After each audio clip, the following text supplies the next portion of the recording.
Good morning. It's brutally windy out there, so I'm going to sneak into the feed shed where you can actually hear me. So it is about 2 degrees. I just finished fueling up the tractors, got them hooked back up, and there was a couple of folks that came already, got some various things, dog food, alfalfa cubes, chicken feed, shavings, one hard tub. Just kind of did a little bit of a shop in here and got whatever they needed. So I did want to make 2025 a little more engaging, where we're actually trying to feel out what you guys want to see or what you want to know. As you can imagine, after like, I think 4 years of making YouTube videos, it's not every day you have a massive failure, or you buy something, or you go to a trade show or an auction or something where you got some other content. It's mostly just like, oh, we're making feed again, or we're seeding, or whatever. So anyways, I want to hear from you guys to know, ask your questions, or say, hey, can you shoot a video about this or that or the next thing. So anyways, one of the things that came up was actually a more in-depth video on the feed, the making of the feed. So that's what we're going to do today. But a quick minute here just on context of why we even do this. So about 10 years ago, 10, 15, somewhere in there, I started to get really involved with making the decisions on the farm for selling grain, buying seed, buying chemical, buying fertilizer. And right off the bat, I had a bad taste in my mouth. So any of the farmers that are on their way out with no succession built in, nobody to take over, they're just running with just going through the motions, trying to get, done their last years of farming. And that is what it is. For me, I didn't want to spend the next 40, 50 years of my life dealing with awful grain marketing options. So I had a January delivery date wheat contract that I had sold for a price. The price was determined. I can't remember what it was. It was supposed to be hauled in January. The wheat was at my neighbor's vineyard, so I wanted to get it out of there before spring and before seeding. So I said, you know what, it doesn't really matter what the price is, I need to just move this wheat. So I sold it. It's supposed to be gone in January. That year, I didn't move a bushel of it until May. So it sat there the whole time anyways, and then when I should have been seeding, I was trying to haul this wheat. The icing on top was the cash price for wheat for the month of May was higher than it was for January. And I got no apologies from the elevator. They didn't cover any storage, any shipping. They didn't split the difference, none of that. It was just like, you signed it, and we have the right to push it basically indefinitely. And I was like, hey, this is junk. We got to do something different. Grain brokers started to show up, so we used a few of them, and recently we've seen one big one go broke and hook the farmers for about $5 million. They weren't without their problems too. Once you loaded that grain out of here, it just kind of went to an end buyer. They determined the dockage, they determined the moisture, they determined the grade, and then they determined how many tons was on the Super Bee in a couple of cases that we experienced. So that wasn't the best either. What became the best was grinding it up, value adding it yourself, and making rations. So we started to do that, like I say, about 10 years ago. We have grown every single year since. We've had various manufacturers reach out to carry their products. So now not only do we value add our own grain, our barley, wheat, peas, oats, and canola, we even sell our sunflowers in 25 kg bags. If we can't make it or we don't make it, we can get it through Master Feeds. So we get some of their already complete feeds, all of their mineral, their hard tubs, their medicated chick starters and things. Just everything that you can imagine Master Feeds has, and Master Feeds is a massive company, so they basically have everything. We got kelp through them. The oyster shells we bought ourselves, and the shavings, that's a deal with a local co-op that actually reached out to us and said, can you make all of our grain for us? And we'll carry your grain in our co-op store, and when we come down to pick it up, we can get things through the co-op. So anyways, that's worked out very well. Another thing is we got involved with Westway. We carry their liquid supplement feed, whatever you want to call it, for cattle, sheep, general purpose for keeping dust down in grain, like more of a sugar. And actually not feed related, but last year we actually started to use a blend of it as a fertilizer. So anyways, that's the context of why we even do it. If you want a whole video on that, that's like an in the house with a drink sort of a thing. Maybe I'll do a live or something one evening if anybody's interested in that.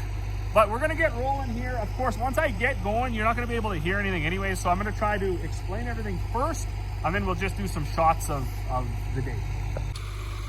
So this is all like mechanical and fairly, I guess, maybe inefficient in one regard, but efficient in another, that it's low cost.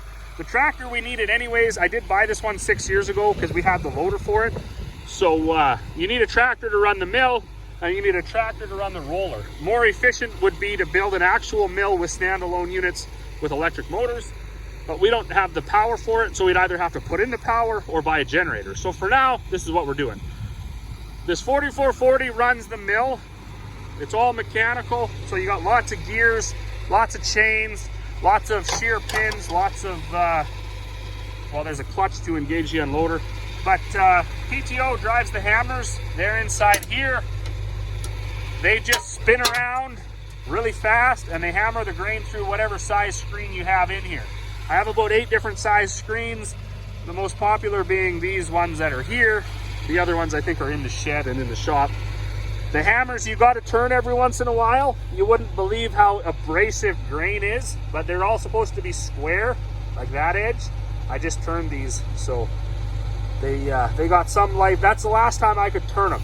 You can get, because they got 2 holes, one on each end, you get four corners. You can flip them too. But I have a whole new set of hammers to go in when those finally wear out. Close this up. So they spin, the dust gets exhausted, or the air up through this pipe into this cyclone. The big particles of grain drop down and they go into the tub. The air goes out the top, and the bulk of the grain though goes through there into the drag and into the tub. This double chain drives that big shaft, which on this end drives that drag auger, and inside the tub there's a big screw in there that mixes the grain, pulls it from the bottom up, dumps it out the top.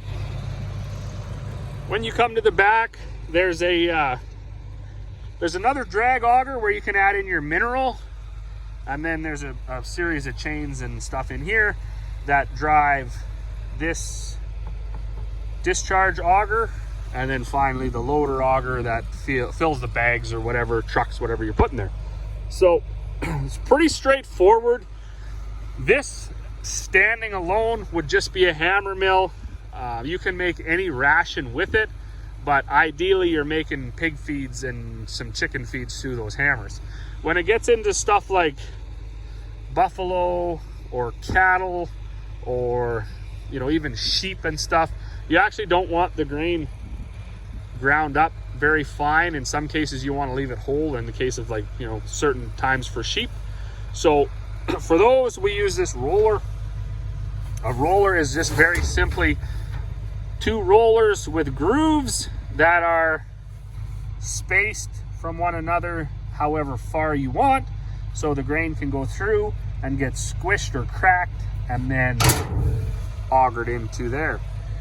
This hopper, that's a magnet. You want to keep the steel and the steel, rocks too. Some rocks are magnetic, but you want to keep the steel out of your rollers. That wrecks them really fast. It also wrecks the hammers and the screens really fast. And, you know, worse than even wrecking that is if it gets into the gut. It's hard on the animal, so we got to keep all of that as clean and as foreign material free as we possibly can. So the roller has a tension right here you can adjust,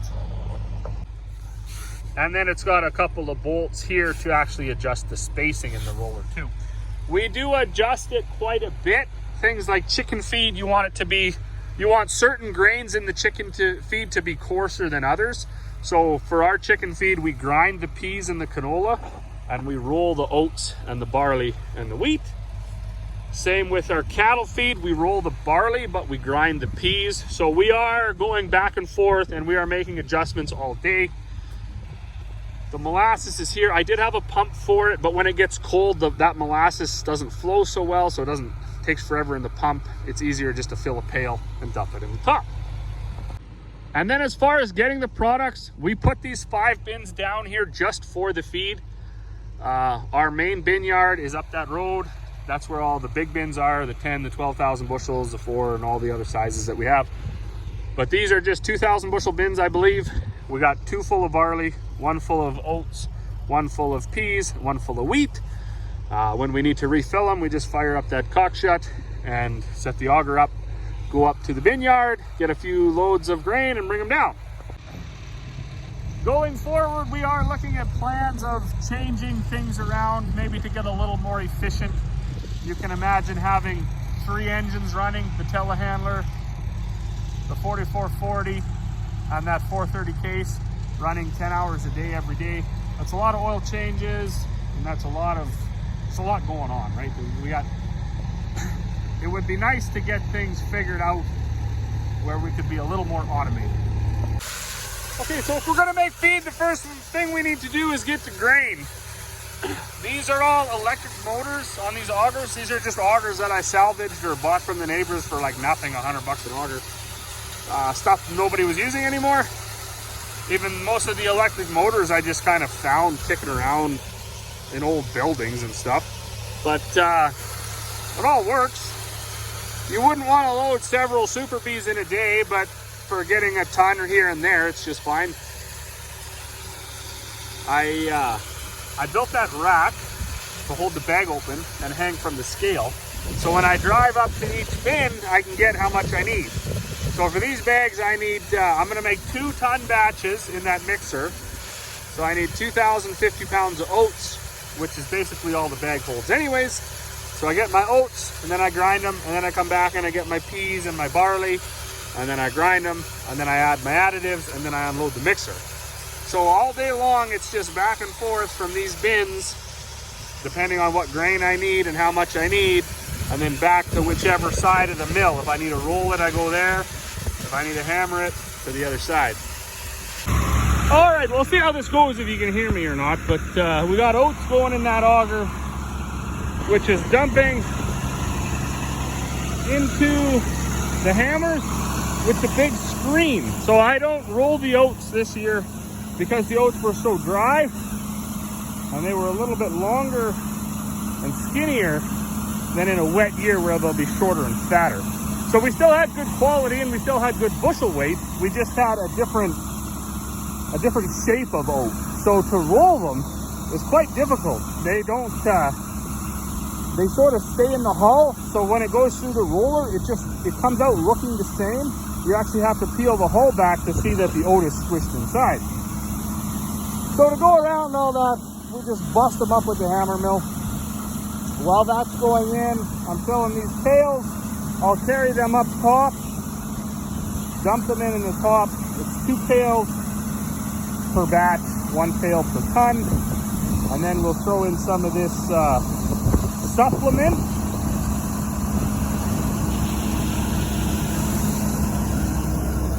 This is a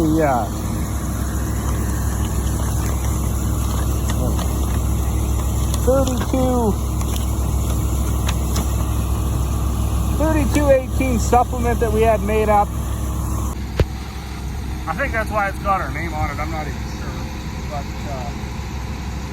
it's kind of what all of our ideas are born out of working with producers of all sizes, like big commercial producers with 5, 6, 7, even up to 1,000 head, and you know, the smaller producers with 5 or 2, right? We over the 10 years here, we've pooled those ideas, and it was only the last probably 3 or 4 that we actually got nutritionists involved to sort of tweak things and start to make some supplement and stuff like this. Now there are a lot of CFIA rules that we have to abide by, and that's one of the reasons for getting nutritionists involved, to ensure that the feed isn't just meeting the customer's requirements, but it actually has to meet the federal government requirements, which is kind of crazy. And I'm still learning quite a bit about that.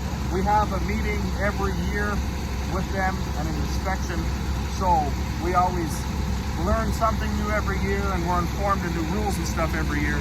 But for now, it seems manageable. Also worth noting that this setup here of getting the drain into the auger by using a bag and a hopper, well, it's not. It's a lot more labor intensive.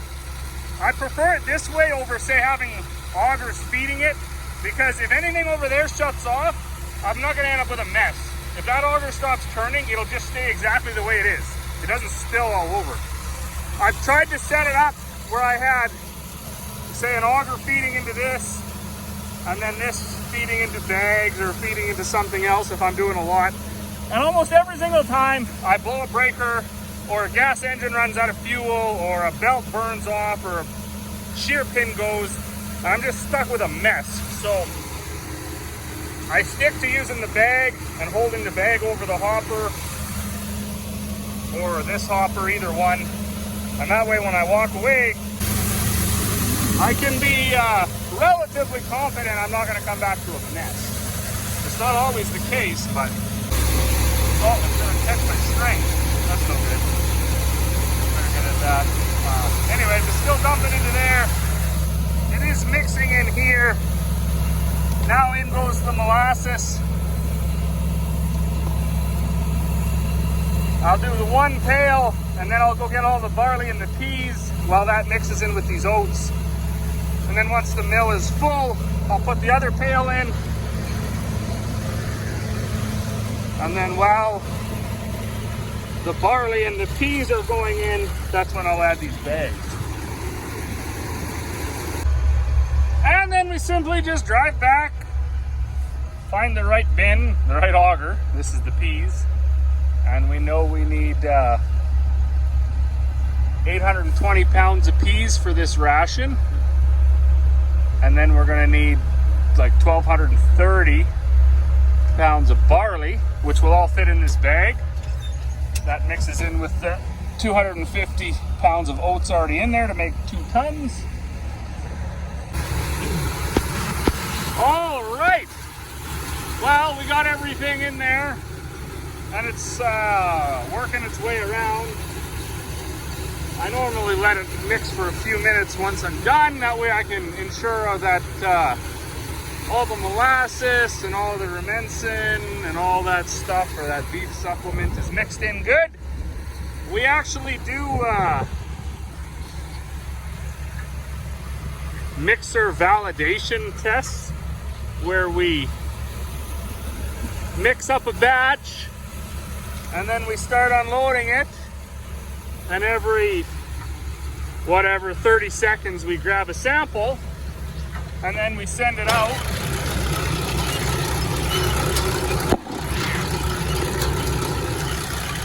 Every 30 seconds or so we grab a sample out of here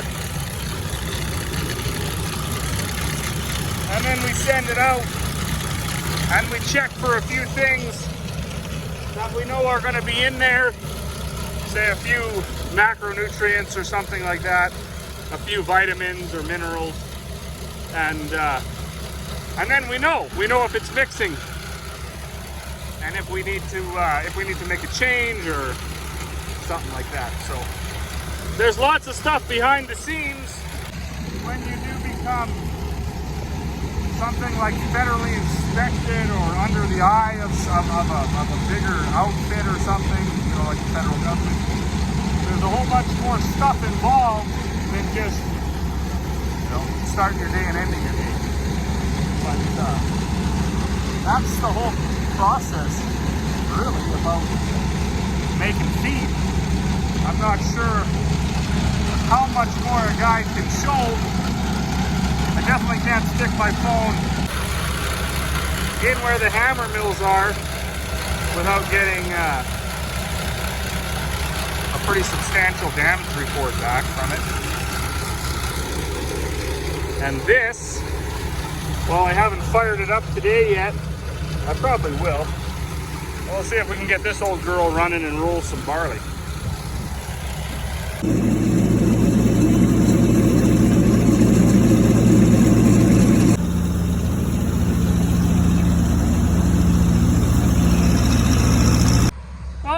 Well, coming to an end. I'm getting tired, and the storm is blowing in, I believe.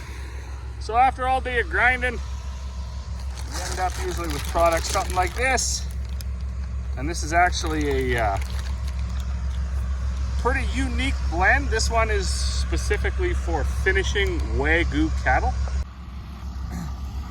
And to keep that pretty much specific for one producer that we worked with over the years to kind of put that together. And just recently, actually, they got a bunch of beef back, and it was marbled like social media says it should be. So they're very, very happy with it. It's got a special mineral pack that they had put together, and yeah, then it's a mix of the various grains, a little bit of molasses. But anyways, I'm gonna get to tying this stuff up. Hopefully that was enough grinding for you. It was funny, while I was doing all this, I was watching a few TikToks and things, and the one TikTok had 3 reasons why you're not a good communicator, and one of them was, you know, you talk too much and you bring in irrelevant details into the subject. And I find a lot of times I do that.